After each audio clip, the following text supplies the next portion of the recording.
ஸ்ரீ குருப்யோ நமக. குருர் பிரம்மா குருர் விஷ்ணுர் குருர் தேவோ மகேஸ்வரக குரு சாட்சாத் பரம் பிரம்ம தஸ்மை ஸ்ரீ குரவே நமக. சதாசிவசமாரம்பாம் சங்கராச்சாரிய மத்தியமாம் அஸ்மதாச்சாரிய பர்யந்தாம் வந்தே குரு பரம்பராம். குரவே சர்வலோகானாம் விஷஜே பவரோகிணாம் நிதயே சர்வவித்யானாம் தட்சிணாமூர்த்தயே நமக. ஸ்ருதிஸ்மிருதிபுராணானாம் ஆலயம் கருணாலயம் நமாமி பகவத்பாதம் சங்கரம் லோகசங்கரம். सदात्मध्याननिरतं विषयेभ्यः पराङ्मुखं नौमि शास्त्रेषु निष्णातं चन्द्रशेखरभारतीं विवेकिनं मगाप्रज्ञं धैर्यौधार्यक्षमानिधिं सदा अभिनवपूर्वं तं विद्यातीर्थगुरुं भजे. भारतीकरुणापात्रं भारतीपदभूषणं भारतीपदमारूढं भारतीतीर्थमाश्रये. विद्याविनयसम्पन्नं वेदरागं विवेकिनं वन्दे वेदान्ततत्त्वज्ञं विदुशेखरभारतीम्. அனைத்து பெரியோர்களுக்கும் நீலாயுதாட்சி குமாரின் நமஸ்காரங்கள். பிரதிகுருவாரம் நம்முடைய பிரத்யக்ஷ பகவான் ஜெகத்குரு ஸ்ரீ பாரதி தீர்த்த மகா சுவாமிகளின் சச்சரித்தம் கேட்டுக்கொண்டிருக்கிறோம். இந்த சரித்தம் மற்றும் அவரின் மகிமைகளை பற்றி குரு மகிமை அப்படிங்கிற புத்தகத்துல இருந்துதான் கேட்டு இருக்கோம். போன வாரத்தின் தொடர்ச்சியை தான் தொடர்ந்து கேட்க போகின்றோம். 40வது வாரமாக திரு பாலசுப்ரமணியம் தர்மாதிகாரி சங்கரமடம் சேலம் இவருடைய அனுபவங்களை தான் நாம கேட்டு இருக்கோம்.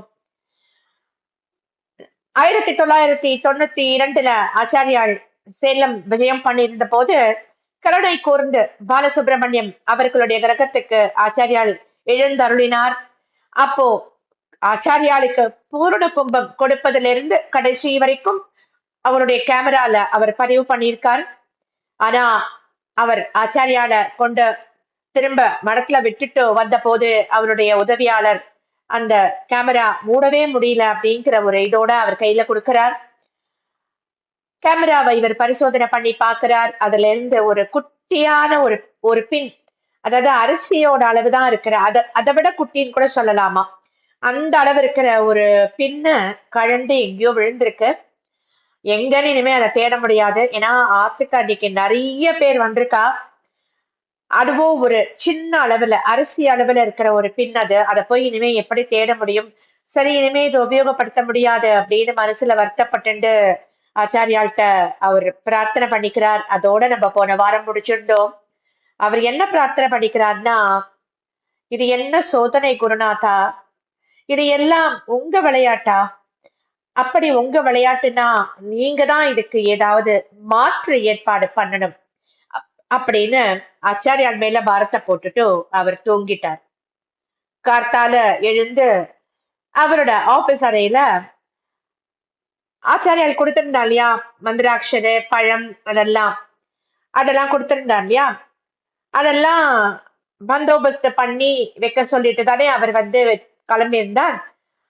குடிச்சுட்டு அந்த மந்திராட்சதையும் பழத்தையும் எடுக்கணும் அப்படின்னு அங்க போய் பார்த்தாக்க என்ன ஆச்சரியம்னா, அவர் ஆச்சாரியால் அந்த பாலசுப்ரமணியம் அவருக்கு கொடுத்த மஞ்சள் மஞ்சேன்னு, ஏன்னா ஆசிரியர் கொடுக்கிற பிரசாதம் அப்படிதான் இருக்கும் இல்லையா, அந்த மந்திராட்சத அந்த அச்சதையில கரு கரு அப்படின்னு ஒரு அரிசி அளவுள்ள பின்ன பாக்குறார். இவருக்கு ஒண்ணுமே புரியல, இது எப்படி சாத்தியமாகும்? கேமரால இருந்து அது எப்படி எங்கு கழண்டு விழுந்ததுன்னு யாருக்குமே தெரியாது. அது எப்படி குருநாதரோட அக்ஷத பாத்திரத்துல அவரால எனக்கு கொடுக்கப்பட்டது அப்படின்னும் தெரியல. ஒரு நிமிஷம் யோசிச்சு பாருங்களேன். ஆச்சாரியோட மந்திராட்சதை பாத்திரத்துல அதுல இருந்து அவர் எடுத்து மந்திராட்சதையை கொடுக்கிறார்.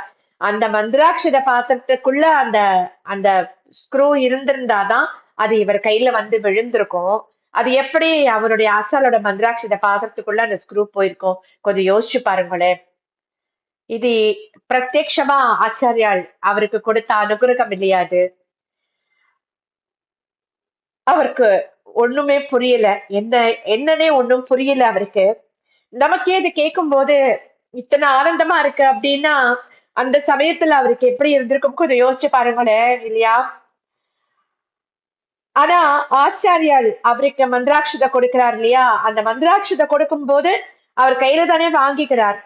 அப்போ நிச்சயமா அந்த பின்னு இல்ல அதுல அவருக்கு நல்லா தெரியும். இப்ப நம்ம மதுராட்சியில வாங்கிக்கிறோம்னா கண்டிப்பா நமக்கு தெரியும் அது அதுல என்ன இருக்குன்னு நமக்கு நல்லாவே தெரியும். அதுவும் மஞ்சேர்னு இருக்கும் அச்சரால் கொடுக்கிற அக்ஷதை இல்லையா? இது நிச்சயமா ஒரு சத்தியமான நிகழ்வு இல்லையா? இத அவர் பரம சந்தோஷம் அவருக்கு. உடனே கிளம்பி அவர் ஆச்சாரியால தரிசனம் பண்றதுக்கு போறார். போயிட்டு ஆச்சாரியால்ட்ட எல்லாத்தையும் விவரணையா எடுத்து சொல்லறார் அவர். எப்போதும் அவர் என்ன சொல்லுவாரு ஆச்சாரியால், இது அம்பாளோட அனுக்கிரகம் அப்படின்னு தானே சொல்லுவார் இல்லையா? அப்படின்னு முடிச்சுட்டார். அவ்வளவுதான். அதுக்கு மேல அவர் எதுவுமே பேசல. குருநாதரோட கருணையால அந்த கேமரா இன்னைக்கும் அவர்கிட்டக்க நல்லபடியா இயங்கிட்டு இருக்குன்னா அதுல ஆச்சரியப்படுறதுக்கு ஒண்ணுமே இல்லை இல்லையா? அது குருநாதர் ஆசி வழங்கிய அது கேமரா இல்லையா அது? இப்படி எத்தனை எத்தனை அனுபவங்கள் ஒவ்வொரு வாரமும் ஒருத்தர் ஒரு ஒரு பக்தர் எனக்கு ஃபோன் பண்ணி இதை நான் கேட்டுன்னு இருக்கேன், எனக்கு நேற்றுக்கு நிகழ்ந்த ஒரு அனுபவம் அப்படின்னு ஸ்ரீ குரு பாக்கியமாம் அப்படின்னு சொல்லும் போது சொல்லிண்டே இருக்கும்போது எனக்கு வந்த ஒரு இக்கட்டு எப்படி ஆச்சரியால் தீர்த்து வச்சான்றத சொல்றா. இப்படி எத்தனை பேர் சொல்றா தெரியுமா? நிறைய பேர் எனக்கு மெயில் அனுப்பிச்சிருக்கா நிறைய பேர் அந்த மாதிரி. இப்ப நம்ம வேறொரு பக்தரோட அனுபவத்தை கேட்கலாம். 1990ஆம் வருஷம் அது. இவர் இந்த அனுபவமும் இந்த பாலசுப்ரமணியம் அவருடைய தெரிஞ்சவர் ஒருத்தர் அவர் தான் சொல்றார். அவர் ஒரு அரசு நிறுவனத்துல ஒரு ஏஜென்சி கேட்டு அப்ளிகேஷன் கொடுத்திருக்கார். அவர் விண்ணப்பம் கொடுத்ததுக்கு பின்னாடி நம்முடைய ஆச்சாரியால் அவர்கிட்ட போய் ஆசீர்வாதம் வேண்டிக்கிறார். அப்போ ஆச்சாரியால் அம்பாள் உங்களுக்கே இந்த ஏஜென்சிய கடக்க பண்ணுவா அப்படின்னு ஆசீர்வாதம் பண்றார். அவர் வாக்கிற்கு ஏற்ப எத்தனையோ பல போட்டியாளர்களுக்கு இடையே அவருக்கு அந்த ஏஜென்சியை வழங்க தீர்மானித்து அதற்கான உத்தரவு வழங்கப்படும் நேரத்துல திடீர்னு நிகழ்ந்த அரசியல் மாற்றங்கள்னால அந்த நிகழ்வு அப்படியே நின்றுடுது. இவரும் அவருடைய உறவினரும் அவரோட உறவினரை அழைச்சிட்டு ஆச்சாரியால்கிட்ட போய் அவர் முறையிடுறார். இந்த வாய்ப்பை விட்டா இவருக்கு மறுபடியும் அந்த வாய்ப்பு கிடைக்கவே கிடைக்காது. ஆச்சாரியால் தான் ஆசீர்வாதம் பண்ணணும் அப்படின்னு கேட்டுக்கிறார். இந்த விஷயம் மத்தியில் அரசு மாற்றத்தினால் ஏற்பட்ட தடை. எப்போது உத்தரவு வரும் அல்லது புது அரசு மறுபடியும் ஏஜென்சிக்கு விண்ணப்பங்கள்லாம் கேட்டு புதுசா தேர்வு பண்ணுவாளா அப்படின்னு ஒண்ணுமே தெரியல. ஆச்சாரியாலும் நீ ஒண்ணும் கவலைப்படாத, விஷயத்த அம்பாள் காதுல போட்டுட்டு நீ சும்மாரு அப்படின்னு சொல்றார். அவர் நினைக்கிறார் எங்களுக்கு அம்பாள் நீங்க தானே அப்படின்னு நினைக்கிறார். அம்பாள் நிச்சயமா உனக்கு கிடைக்கிறதுக்கு அருள் புரிவாள் அப்படின்னு அவர் சொல்லிட்டார்.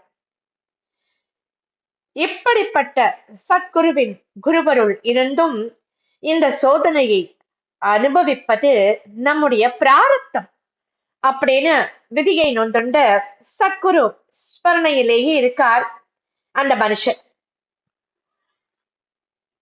2 வருடங்கள் ஆயிடுத்து. சுமார் 2 வருடங்கள் ஆச்சாரியாலிடம் மனத்திலேயே இத பத்தி விஞ்ஞாபம் பண்ணிட்டு ஆச்சாரியாலோட வாக்குல நம்பிக்கையோட இருக்கா. ஒரு நாள் 2 நாள் இல்ல 2 வருஷம் இருக்கா பாருங்க. நம்ம எதுவுமே இப்ப நினைச்சு உடனே நடக்கணும்னு நம்ம எதிர்பார்க்கறது எவ்வளவு பெரிய ஒரு ஒரு முட்டாள்தனம் அப்படிங்கறத ஆச்சாரியால் நமக்கு எடுத்து சொல்ற. அவர் 2 வருஷம் காத்துட்டு இருக்காரு அந்த ஏஜென்சிக்காக. திடீர்னு 1994ஆம் வருஷம் அது. ஒரு நாளைக்கு அந்த அதே ஏஜென்சி அப்பாயின்மெண்ட் ஆர்டர் இவருக்கு வந்துடுச்சு. என்ன அதிசயம் நடந்ததோ தெரியாது. இவரோட தேர்வான மற்றவர்களுடைய எல்லாமே கேன்சல் ஆயிடுச்சு. இவருக்கு மட்டும் ஆர்டர் வந்துடுச்சு.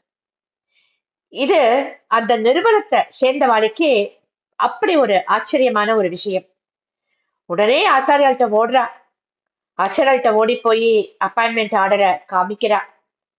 அவர் சொல்றார், சிரிச்சுண்டே சொல்றார், நான் தான் அப்பவே சொன்னேனே அப்படின்னு ஆசீர்வாதம் பண்றார். இது சாமானியமான விஷயம் இல்லை இல்லையா? ஆனாலும் இது ஆச்சாரியோட கருணைக்கு ஒரு சின்ன சின்ன ஒரு விஷயம்தான் இது. ஆனா 2 வருஷம் அவர் நம்பிக்கையோட காத்துட்டு இருந்தார் இல்லையா, அதுக்கு ஆச்சாரியால் கொடுத்த ஒரு கருணை, ஒரு பரிசுதான் அந்த ஏஜென்சி விவகாரம் இல்லையா? இப்படி இன்னும் எத்தனையோ அனுபவங்களை நம்ம கேட்க போறோம். அடுத்ததா நம்ம கேட்க போற விஷயம் என்னன்றது திருமதி நிர்மலா சிவராமகிருஷ்ணன் அவர் சொல்ல போறார். இது நம்ம அடுத்த வாரம் தொடர்ந்து கேட்கலாம். ஸ்ரீ சத்குரு பாக்கி, ஸ்ரீ சத்குருநாதா சரணம் சரணம் சரணம் சரணம் சரணம்.